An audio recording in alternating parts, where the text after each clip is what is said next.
बिस्मिल्लाहिर्रहमानिर्रहीम। अस्सलाम वालेकुम नादरीन, आप यूट्यूब चैनल देख रहे हैं। मैं इमरान खान हूँ। नादरीन, आप अंदाज़ा कीजिए कि इमरान खान जिसके नाम के ऊपर कांटा लगाया गया था पाकिस्तानी एस्टेब्लिशमेंट की जानिब से, हर तरफ आपको इमरान खान का नाम ही सुनाई देता है। कोई एक भी टॉक शो उनके बगैर मुकम्मल नहीं हो सकता, कोई एक भी टीवी चैनल उनके बगैर एक दिन नहीं गुजार सकता, एक घंटा नहीं गुजार सकता। तो हर तरफ इमरान खान साहब का ही तस्करा है। कहीं पे अपोजिशन बात करे, हुकूमत बात करे, पाकिस्तान से बाहर बात हो, जो लोग मिलते हैं, यानी अभी एक चीज़ रिपोर्ट हुई है, मैं ज़ाती तौर पे तो कंफर्म नहीं कर सकता, लेकिन चंद सहाफ़ियों ने यह दावा किया कि जब ये यूएई के हुक्मरान आए हैं शिकार खेलने के लिए, तो वहाँ पे भी जब हुकूमती लोगों के साथ उनकी मुलाकात हुई तो इमरान खान का तस्करा वहाँ पे भी हुआ। तो कोई एक जगह ऐसी नहीं है जहाँ पे इमरान खान साहब का तस्करा ना हो रहा हो। और यूएई के जो हुक्मरान हैं, इनको इस्लामाबाद आना चाहिए था अगर इन्हें वज़ीर आज़म को मिलना था।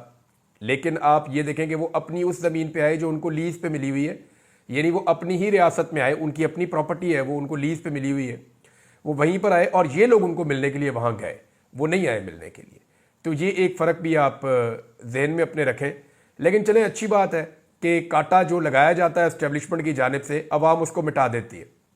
फातिमा जिन्ना के नाम के ऊपर कांटा लगाया गया था, अवाम नहीं मानी। जुल्फ़िकार अली भुट्टो के नाम के ऊपर कांटा लगाया गया था, आज भी लोग उसके नाम पर वोट देते हैं।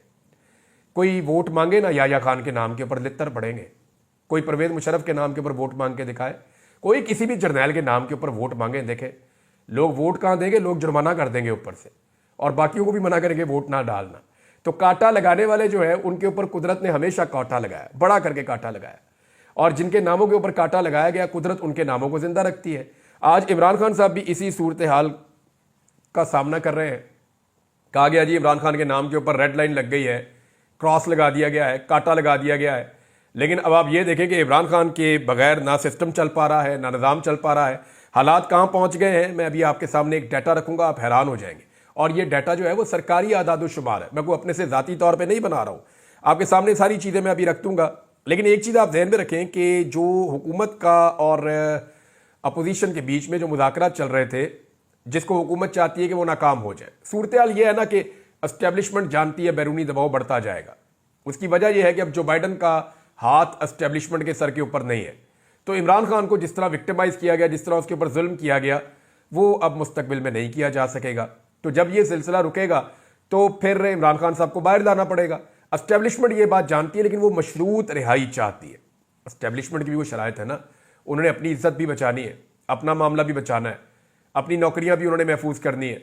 तो वो इमरान खान साहब से मशरूत तरीके से आमादगी लेकर उनको रिहा करना चाहते हैं। हुकूमत चाहती है कि जितना मैक्सिमम हो सके इमरान खान साहब को अंदर रखा जाए, क्योंकि जो इमरान खान साहब की मकबूलियत है, इस मकबूलियत के आलम में अगर वो बाहर आ गए तो पाकिस्तान की सारी सियासत उनकी मुट्ठी में आ जाएगी और फैसले वो करना शुरू हो जाएंगे। अब इमरान खान साहब को अगर आप देखें तो वो शराइत मानने पर तैयार नहीं है, वो जेल में मजीद टाइम गुजारने पर भी आमादा है। अब हुकूमत मुज़ाकरात को नाकाम करने के लिए जो कमेटी है, जो मुज़ाकराती कमेटी पाकिस्तान तहरीक इंसाफ की जानिब से है, उनकी मुलाकात इमरान खान साहब से नहीं करवा रहे। हालांकि कमेटी ने मुतालबा किया बड़ा क्लियरली कि आप अब हमारी मुलाकात करवाएं ज़रा आज़ादाना माहौल में, जहाँ पे इदारों की निगरानी ना हो, जहाँ पे ऑडियो वीडियो रिकॉर्डिंग ना की जा रही हो, ताकि खुलकर अपने लीडर के साथ हम डिस्कशन करें, उन्हें बताएं जनाब कि क्या सूरत हाल है, और इमरान खान साहब के साथ खुल के हम बात करें, वो खुल के हमारे साथ बात करें, तो किसी नतीजे पर पहुँचने की कोशिश करें। और मुज़ाकरात से ही मसले का हल निकलता है, जंगों के बाद भी मुज़ाकरात ही होते हैं अल्टीमेटली। अब यहाँ पे जो आमिर मुगल साहब हैं, उन्होंने कुछ हकायक सामने रखे हैं, वैसे भी ये हकायक लिखे हुए हैं। कमेटी की जो आपस में दो कमेटियों की मीटिंग हुई थी, हुकूमती और अपोजिशन की, जो आपस में मुज़ाकराती कमेटियाँ बैठी थी, तो जो एलामिया आया था उसके बारे में मैं आपको बता रहा हूँ, तहरीरी तौर पर वो मौजूद है। और उसमें 2 जनवरी का जो मुश्तरका एलामिया था, उसको अगर आप गौर से पढ़ें तो 5 पैराग्राफ में 4 मरतबा इमरान खान से मुलाकात और इनकी हदायत की रोशनी में आगे बढ़ने का जिक्र है। यानी 4 मरतबा इमरान खान साहब का नाम लेकर कहा गया कि उनसे मुलाकात भी होगी और उनकी हदायत में आगे बढ़ा जाएगा। लेकिन हुकूमती कमेटी की बेबसी आप यहां से अंदाजा लगा लें कि अभी तक पाकिस्तान तहरीक इंसाफ मुज़ाकराती कमेटी की इमरान खान से मुलाकात का एहतमाम नहीं किया जा सका। हुकूमती लोग कह रहे हैं जी इमरान खान साहब की मुलाकात होनी चाहिए, लेकिन आपको पता ना फैसले तो कहीं और होने, और फैसले जो है वो जो कमेटी बनाई हुई है उनके ऊपर भी तो नवाज शरीफ है, उनके ऊपर भी तो मरियम नवाज और शहबाज शरीफ है। तो वो इस बात को जानते हैं कि अगर हमने इन मुज़ाकरात की कामयाबी की तरफ बढ़ना शुरू कर दिया तो हमें अपनी हुकूमत से हाथ धोना पड़ जाएगा। और इसके बाद उन्हें हुकूमत नहीं मिलनी, चाहे वो जाली फार्म 47 भी ले ले, लोग इसका भी हल निकाल देंगे। तो अब के तो लोगों को इन्होंने धोखा दे दिया है, लेकिन हर मरतबा ये हो नहीं पाएगा और ये हुकूमत भी पूरा टाइम करती हुई दिखाई नहीं दे रही। तो इस पे असद कैसर साहब ने स्टेटमेंट दिया कि अगर मुलाकात आपने नहीं करवानी तो फिर आप मुज़ाकरात को भूल जाएं, फिर मामला किसी और तरफ जाएगा। पाकिस्तान तहरीक इंसाफ वैसी एक अवामी तहरीक चलाना चाहती है और वो ये टेस्ट करना चाहती है कि जो बाइडन के जाने के बाद भी पाकिस्तान की एस्टेब्लिशमेंट उसी तरह से जुल्म, बर्बरियत और जबर को जारी रखती है या डोनाल्ड ट्रंप की इंतजामिया इनके सर के ऊपर हाथ नहीं रखेगी और ये वो सारा कुछ नहीं कर पाएंगे जो इससे पहले इन्होंने किया। देखिए, अगर जुल्म, जबर और फस्तायत ये यहां पे जारी रखते हैं और जो बाइडन की तरह डोनाल्ड ट्रंप इनके सर पे हाथ नहीं रखता, तो 2-3 चीजें हो जाएंगी फौरी तौर पे। एक तो जो जीएसपी प्लस का जो स्टेटस है वो आपका कॉम्प्रोमाइज हो जाएगा। दूसरा, अमेरिका के साथ आपकी ट्रेड, आपके ऊपर कुछ पाबंदियां लग सकती हैं, वो कॉम्प्रोमाइज हो जाएगा। आईएमएफ की जानिब से आपके ऊपर दबाव बहुत ज्यादा बढ़ जाएगा।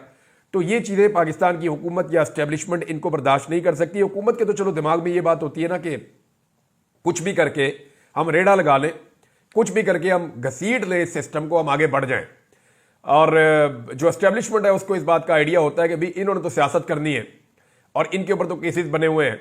मुल्क कैसे चलेगा अगर आईएमएफ काम नहीं करेगा और मगरबी ममालिक को आप पूरी तरह नाराज कर लेंगे, तो आपकी एक्सपोर्ट्स भी बहुत बुरी तरह मुतासर हो जाएंगी। अब इसमें एक बड़ा हौसला अफजा स्टेटमेंट है जो उमर अयूब साहब ने दिया और उन्होंने बड़ा क्लियरली कहा कि इमरान खान साहब ने जो जाती तौर पे उनके ऊपर जुल्म और जबर किया गया है, उस हवाले से इमरान खान साहब ने ऐलान किया है कि मैंने पाकिस्तान की खातिर सबको माफ कर दिया। ये उमर अयूब साहब ने एक बड़ा दावा किया, लेकिन साथ ही साथ उन्होंने मुतालबा किया है कि इमरान खान साहब से जो हमारी मुलाकात है वो करवाई जाए और वो आज़ादाना माहौल में करवाई जाए। वहां पे जो इदारे हैं वो मौजूद नहीं होने चाहिए, उनकी गैर मौजूदगी में ये मुलाकात हमारी करवाई जाए।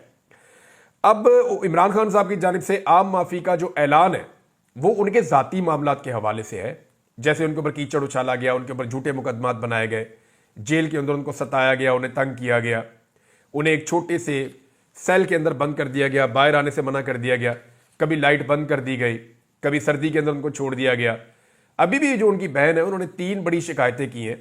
अलीमा खान साहबा ये कहती हैं कि दुश्मन जो है वो कमीना नहीं होना चाहिए। ये इमरान खान साहब कहते हैं कि आपका दुश्मन हो कोई बात नहीं, लेकिन दुश्मन कमीना नहीं होना चाहिए। तो इमरान खान साहब के जो मुखालिफिन है या दुश्मन है वो कमीनगी की हद पर उतरे हुए हैं, ये अलीमा खान साहबा ने कहा।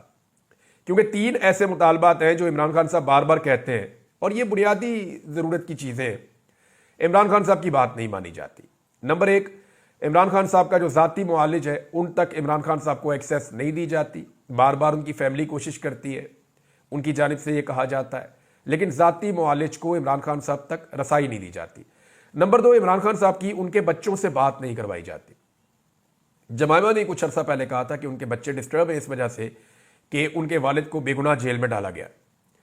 इमरान खान साहब भी अपने बच्चों से बात करना चाहते हैं, हालांकि जेल मैनुअल के अंदर इसकी इजाज़त होती है, लेकिन इमरान खान साहब को उनके बच्चों से बात नहीं करने दी जा रही। नवाज शरीफ साहब का पूरा खानदान जो है, पूरा का पूरा टब्बर जेल में जाता था मिलने के लिए, बच्चों के बच्चे भी जाते थे, छोटे बच्चे, बड़े बच्चे, उनके बच्चे सारे जाते थे जेल में। लटरम पटरम उधर रौला पड़ा हुआ होता था, मियाँ साहब ने तो पूरा मेला लगाया हुआ होता था, तो मियाँ साहब की तो जेल भी घर जैसी थी। लेकिन इमरान खान साहब के बेटे हैं, उनसे उनकी बात नहीं करवाई जाती और वो कोशिश करते हैं लेकिन फिर भी बात नहीं होती। तीसरा, इमरान खान साहब अपनी किताबें मांगते हैं, उसमें भी परेशान किया जाता है। 3 ही चीज़ें जो इमरान खान साहब डिमांड करते हैं कि जनाब मेरे बच्चों से मेरी बात करवाएं, मुझे मेरी किताबें मुहैया की जाएं। जो मेरा अपना ज़ाती मुआलिज 72 साल का आदमी है, बेशक वो अपने आप को कितना भी फिट रखे एक्सरसाइज करके, लेकिन फिर भी उसके अपने मुआलिज से जब वो मिलते हैं तो उनको उससे इत्मीनान मिलता है कि मेरी अपनी फिजिकल कंडीशन क्या है और मैं अपने आप को कैसे बेहतर कर सकता हूँ। तो इमरान खान साहब अपने ज़ाती मुआलिज से मिलना चाहते हैं, अपने बच्चों से बात करना चाहते हैं और वो किताबें पढ़ने के लिए अपनी किताबें मांग रहे हैं। और इन तीनों चीज़ों में उनको परेशान किया जाता है, ये तीनों चीज़ें उन्हें नहीं दी जाती। तो इसलिए इमरान खान साहब कहते हैं कि दुश्मन बेशक मिल जाए लेकिन कमीना दुश्मन नहीं मिलना चाहिए। अब नाजरीन, बार बार ये कहा जाता है कि पाकिस्तान में महंगाई कम हुई है, इसके ऊपर हम एक सर्वे करवा रहे हैं, आने वाले दिनों में आपको दिखाएंगे कि महंगाई कितनी कम हुई है। लेकिन हुकूमत का जो पसंदीदा इदारा है द न्यूज़, उसने जनाब सर्वे जो करवाया, उस सर्वे के मुताबिक पाकिस्तान में महंगाई कम नहीं हुई बल्कि पाकिस्तान में महंगाई बहुत ज़्यादा बढ़ी है। यानी जो चीज़ें जिनकी कीमतें बढ़ गई, सब्जियों की कीमतें बढ़ गई, गोश्त की कीमतें बढ़ गई, फलों की कीमतें बढ़ गई, चावल, चीनी और दालों की कीमतें बढ़ गई, घी की कीमतें बढ़ गई, तो कौन सी चीज़ ऐसी है जिसकी कीमत नहीं बढ़ी? बिजली की कीमत पहले ही इन्होंने बढ़ा के 16 रुपए से यूनिट उठा के 60 से 70 रुपए तक ये ले गए, तो बिजली की कीमत बहुत ज़्यादा बढ़ गई है। गैस की कीमतों में जो इजाफा हुआ है गुज़िश्ता एक साल में, वो 980% तक हुआ है। यानी अगर आप इसको वैसे देखें तो 1000% तक का इजाफा तकरीबन जो है वो गैस की कीमतों में भी कर दिया गया है। आप गैस इस्तेमाल करें या ना करें, आपको जो मीटर का रेंट आता है ना, वही इतना ज़्यादा है कि गरीब आदमी को पहले इतना बिल नहीं आता था। तो हर चीज़ की कीमत में बहुत ज़्यादा इजाफा हुआ। और ये रिपोर्ट मैं नहीं कह रहा, या द न्यूज़ दे रहा है, और द न्यूज़ की जो रिपोर्ट है वो हुकूमत को हमेशा से बड़ी पसंद होती है। तो द न्यूज़ की रिपोर्ट के मुताबिक पाकिस्तान में महंगाई की शरह में नया साल आते ही बहुत ज़्यादा इजाफा हुआ है। हालांकि हुकूमत दावे कर रही है कि महंगाई में इजाफा नहीं हुआ। अब आपके सामने मैं एक डाटा रखता हूं नाज़रीन कि इस वक्त जो पाकिस्तान में टैक्स लिया जा रहा है हुकूमत की जानिब से, वो सबसे ज़्यादा टैक्स है। यानी इतना टैक्स पाकिस्तान की किसी हुकूमत ने नहीं बढ़ाया जितना टैक्स पाकिस्तान की मौजूदा हुकूमत ने बढ़ा दिया है। हर चीज़ के ऊपर टैक्स लगा दिया है, जिसकी वजह से पाकिस्तान में महंगाई बहुत ज़्यादा है। यानी लेवी टैक्स लगा दिया, और पता नहीं कौन कौन से टैक्स लगा दिए, विद होल्डिंग टैक्सेस लगा दिए, और जो टैक्सेस ऑलरेडी लगे हुए थे उनकी शरह में बहुत ज़्यादा इजाफा कर दिया। तो हर चीज़ पर पाबंदी लगाई गई, फिर टैक्सेस जो है उनको बढ़ाया गया। तो इस वक्त जो हुकूमत है वो सबसे ज़्यादा टैक्सेस आवाम से वसूल कर रही है, लेकिन इसके बावजूद टारगेट पूरा नहीं हो रहा। टारगेट इसलिए पूरा नहीं हो रहा कि अवाम ने अपनी एक्टिविटी रोक दी है। जितनी ज़्यादा इकोनॉमिक एक्टिविटी होती है उतना ज़्यादा हुकूमत को टैक्स मिलता है। मिसाल के तौर पर अगर आपके पास 100 रुपये का एक नोट है और इस नोट को आप सर्कुलेट कर रहे हैं मार्केट में, तो ये जितनी दफ़ा मार्केट का चक्कर लगाएगा उतनी दफ़ा टैक्स का पैसा हुकूमत को मिलेगा। लेकिन अगर इसकी सर्कुलेशन स्लो हो जाती है, यानी पहले 100 का एक नोट जो है वो एक दिन में 20 चक्कर लगाता था और अब वो 10 चक्कर लगा रहा है, तो जब अगर 17 रुपये फ़र्ज़ करें आप, अगर वो 17 रुपये का एक सेल टैक्स है, तो जब वो 10 चक्कर लगाता है तो 17 को आप 10 से ज़रब दे दें तो 170 रुपये बनते हैं। लेकिन अगर वो 20 चक्कर लगाता है तो ये 340 रुपये बनते हैं। तो इस तरीके से 100 का नोट जो है वो उतना पैसा नहीं कमा रहा, या 5000 का नोट जो है वो उतना पैसा नहीं कमा रहा। पाकिस्तान में इकोनॉमिक एक्टिविटी बहुत ज़्यादा डाउन हुई है, और उसकी वजह से वो ये वजह ये है कि लोग अब एतबार ही नहीं करते, लोग पैसा निकालते ही नहीं है, लोग पाकिस्तान में पैसा लगाना नहीं चाहते। तो टैक्स ये सबसे ज़्यादा ले रहे हैं, महंगाई इन्होंने सबसे ज़्यादा कर दी है। द न्यूज़ की रिपोर्ट भी आपको ये बता रही है, और पाकिस्तान की तारीख का सबसे ज़्यादा कर्जा भी यही ले रहे हैं। मिसाल के तौर पर मैं आपके सामने को डाटा रखता हूँ, और ये डाटा पढ़ने के बाद आपके रोंगटे खड़े हो जाएंगे कि कैसे इन्होंने पाकिस्तान की मईशत को तबाह किया है। 70,000 रुपए से जायद का कर्जा हो गया पाकिस्तान की तारीख में, कभी ऐसा नहीं हुआ। यानी पाकिस्तान की जो पूरी 77 साल तारीख है उसके अंदर जो कर्जा लिया गया वो इतना कर्जा नहीं था जितना कर्जा अब ले लिया गया गुज़िश्ता 2-2.5 साल के अंदर। यानी रफ्तार इतनी ज्यादा है। तो ऐसे नहीं कहते शहबाज स्पीड, इसकी कर्जे लेने की स्पीड भी सबसे ज्यादा है। यानी सबसे ज्यादा टैक्स ले रहे हैं, सबसे ज्यादा महंगाई कर रहे हैं, सबसे ज्यादा कर्जा भी ले रहे हैं, सबसे ज्यादा तरक्याती मंसूबे भी बंद किए। खैबर पख्तूनख्वा के 90 बड़े मंसूबे बंद कर दिए इन्होंने, और बहुत सारी जगहों में बहुत सारे मंसूबे, तालीमी मंसूबे बंद किए, हेल्थ के मंसूबे बंद किए, एनर्जी के मंसूबे बंद किए, इंफ्रास्ट्रक्चर के मंसूबे बंद किए। ये वो सारे मंसूबे हैं जो इमरान खान साहब के दौर के अंदर चल रहे थे।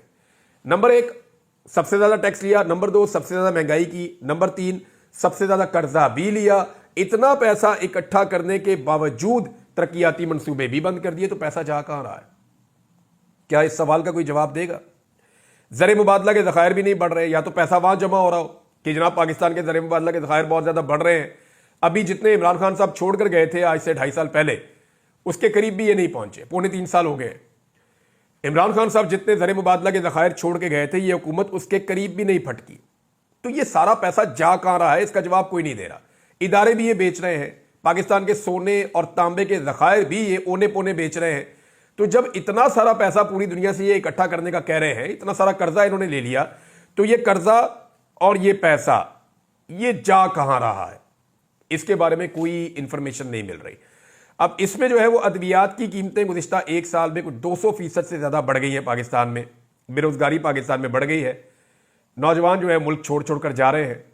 इवन जो इंसानी स्मगलर हैं वो इससे फायदा उठा रहे हैं, पाकिस्तानी नौजवानों से पैसा लेकर वो कश्तियों में बैठा बैठा के यूरोप पहुंचाने की कोशिश कर रहे हैं। पिछले दिनों जो हादसा हुआ यूनान के करीब, उसमें आपने देखा कितने पाकिस्तानी जो है वो जाँ बहक हो गए। तो ये सिर्फ मायूसी है। नौजवान कहते हैं निकलो इस मुल्क से, जान को खतरे में डालना पड़े कोई बात नहीं, अगर जान जाती है जाए, लेकिन यहां से निकलो, क्योंकि यहां पे कोई मुस्तकबिल नहीं है। उसकी वजह यह है कि यहां हुकूमत कोई पॉलिसी नहीं दे रही, हुकूमत किसी किस्म की तरक्की नहीं कर रही, और हुकूमत सिर्फ 2 नंबरियां कर रही है। यानी टिप टॉप कपड़े पहन के मीडिया पे आके शो करते हैं जनाब पाकिस्तान बहुत अच्छा चल रहा है। तो आपके कहने से तो पाकिस्तान अच्छा नहीं चल रहा। एक शोबा ऐसा था जिसमें पाकिस्तान तरक्की कर रहा था परवेज मुशर्रफ के दौर से, और ग्रेजुअली पाकिस्तान ऊपर जा रहा था। अगर कोई हुकूमत कोई रोल प्ले ना भी करती तब भी जो आईटी का शोबा था उसमें पाकिस्तानी नौजवान मिलकर इतनी तेजी से आगे जा रहे थे कि उसके अंदर अरबों डॉलर पाकिस्तान में आ सकते थे। अब वहां पे भी यानी इतना बड़ा नुकसान, सैकड़ों अरब का नुकसान कर दिया पाकिस्तान का इस हुकूमत ने, सिर्फ अपनी जिद पूरी करने के लिए कि जनाब हमारे ऊपर तनकीद होती है तो हम इंटरनेट ही बंद कर देंगे, हम सोशल मीडिया ही बंद कर देंगे, हम वीपीएन ही बंद कर देंगे। ये इन्होंने गंद मारा और उसके नतीजे में 1.62 अरब डॉलर्स पाकिस्तान के डूब गए। ये पैसा पाकिस्तान में आना था, लेकिन ये पैसा पाकिस्तान में नहीं आया, और पाकिस्तान में ना आने की वजह हुकूमत की गलत पॉलिसी, डेटाई, बेशर्मी और नाअहली है, नालायकी है, और ये नालायकी अभी भी जारी है। अब इस वक्त एक नई चीज आई है नाज़रीन मेरे सामने, मैं आपके साथ शेयर कर दूं कि आईएसपीआर को हर साल 1.6 अरब रुपया दिया जाएगा, जबकि अभी 2 अरब रुपए की ग्रांट उनकी मंजूर की जा रही है। वजह क्या है जी? जाली खबरों से लड़ना आईएसपीआर ने। यह काम तो मुफ्त होता था। आईएसपीआर के जो मेरे दोस्त हैं, जो वहां पे डीजी साहब हैं, वो जरा अपने ज़हन पे जोर देना, उनके आने से पहले यह काम मुफ्त नहीं होता था। क्या पाकिस्तानी दुनिया भर में जो पाकिस्तान के खिलाफ प्रोपेगेंडा होता था उसका खुद जवाब नहीं देते थे? क्या पाकिस्तानी डट कर मुकाबला नहीं करते थे पूरी दुनिया के सोशल मीडिया का या मीडिया का या वहां पे चलने वाले प्रोपेगेंडा का? तो ये अरबों रुपया तो नहीं लगाना पड़ता था आपको, ये तो पाकिस्तानी खुद खड़े होकर करते थे। लेकिन फिर क्या हुआ कि पाकिस्तानी अब ये काम नहीं कर रहे, आपको पैसा खर्च करना पड़ रहा है। आप पैसा खर्च करके देख लें, ये नहीं होगा। अगर पैसे के साथ ये होता तो बहुत पैसा था जो बाइडेन के पास, जो बाइडेन के पास बेशुमार पैसा था, वो अमेरिकी सदर था। लेकिन मीडिया सारा का सारा सोशल मीडिया खड़ा हो गया डोनाल्ड ट्रंप के साथ, हालांकि वहां इतना पैसा भी इन्वॉल्व नहीं था। तो सोशल मीडिया एक्चुअली वहां खड़ा होता है जहां लॉजिक होती है। लोग जिस तरफ जाना चाहते हैं उसी तरफ जाते हैं। जितना मर्जी आप पैसा लगाएं, ये हो नहीं पाएगा। आपको पाकिस्तानियों की सपोर्ट चाहिए होगी, और उसके लिए आपको पाकिस्तानियों की साइड पर आकर खड़ा होना पड़ेगा। जब से पाकिस्तान की मिलिट्री एस्टेब्लिशमेंट ने चोरों और डाकुओं का साथ दिया, जब से पाकिस्तान की मिलिट्री एस्टेब्लिशमेंट ने सियासत के अंदर मुदाखलत करते हुए एक हुकूमत को बाहर निकाल के दूसरी हुकूमत को लाकर बिठाया, हालांकि यह काम मिलिट्री एस्टेब्लिशमेंट 70 साल से कर रही है, लेकिन इस मरतबा जिस आदमी के खिलाफ यह काम किया गया वो पत्थर का बना हुआ आदमी है, वो बहुत मजबूत आदमी है, वो डट कर खड़ा हो गया, कौम उसके साथ खड़ी हो गई। इससे पहले जितने भी लोगों के साथ ये काम किया गया वो झुक जाते थे, डील कर लेते थे। लेकिन इस मरतबा मिलिट्री एस्टेब्लिशमेंट ने एक ऐसे आदमी को छेड़ दिया है जो आदमी जेल से बाहर आने की भी कुछ जल्दी नहीं कर रहा। वो बंदा कह रहा है कोई बात नहीं है, ठीक है, मैं सामना करूंगा, और हकायक पूरी कौम के सामने लेकर आ गया।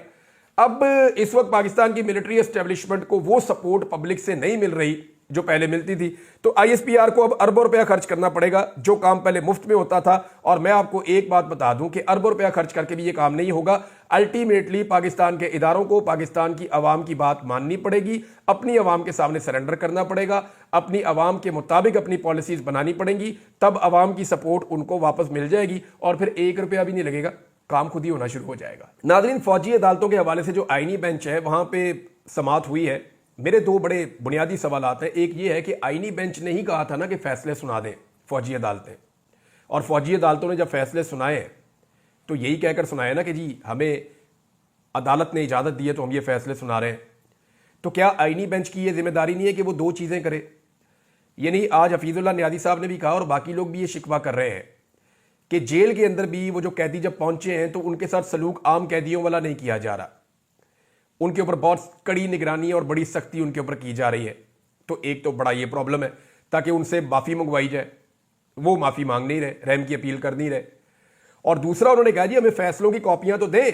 अगर सुप्रीम कोर्ट ऑफ पाकिस्तान ने कहा, आईनी बेंच ने, कि जनाब आप फैसले दे दें, तो भी फैसले दे दें तो फैसले हैं किधर?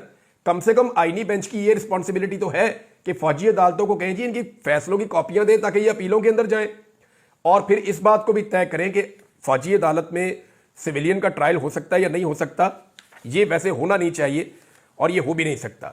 नाज़रीन, कुछ चीज़ें मुझे आपके सामने रखनी है कि पाकिस्तान के मीडिया को बड़े शिकवे हैं पाकिस्तान तहरीक इंसाफ से या आम पाकिस्तानियों से, कि आम पाकिस्तानी बदतमीज़ी करते हैं या आम पाकिस्तानी जो है वो इस तरह की बातें करते हैं पाकिस्तानी मीडिया के बारे में कि उन्हें वो कहते हैं कि ये बुग़्ज़ी हैं, ये माफिया है, ये मुनाफिक हैं, ये लफाफाखोर हैं, 2 नंबर है, बरूपी हैं, और बहुत सारे इल्काबात से नवाजते हैं। ये इन अलकाबात से क्यों नवाजा जाता है, मैंने पूरी एक रिपोर्ट तैयार की है, मैं अगले वीलॉग में आपके सामने रखूंगा। लेकिन खैबर पख्तूनख्वा की हुकूमत की कारकर्दगी पे मुजम्मल असलम साहब ने जो एक डाटा शेयर किया है कि उन्होंने कर्जा भी उतारना शुरू कर दिया है, उन्होंने पेंशन्स का भी बंदोबस्त कर दिया है, 40 अरब वहाँ पे भी जमा किया है और उनके पास 3 महीने की सरप्लस तनख्वाहें भी मौजूद हैं। कोई सूबा ऐसा नहीं कर पाया, ना वफाक ऐसा कर पाया। दहशतगर्दी के बावजूद, बुरे तरीन हालात के बावजूद खैबर पख्तूनख्वा ने बेहतर परफॉर्म किया है, तो उन्हें तो शाबाश मिलनी चाहिए। लेकिन DGISPR उनकी गवर्नेंस के ऊपर बात कर रहे थे। अब तक के लिए इतना ही। अपना ख्याल रखिएगा, अपने इस चैनल का भी। अल्लाह हाफ़िज़।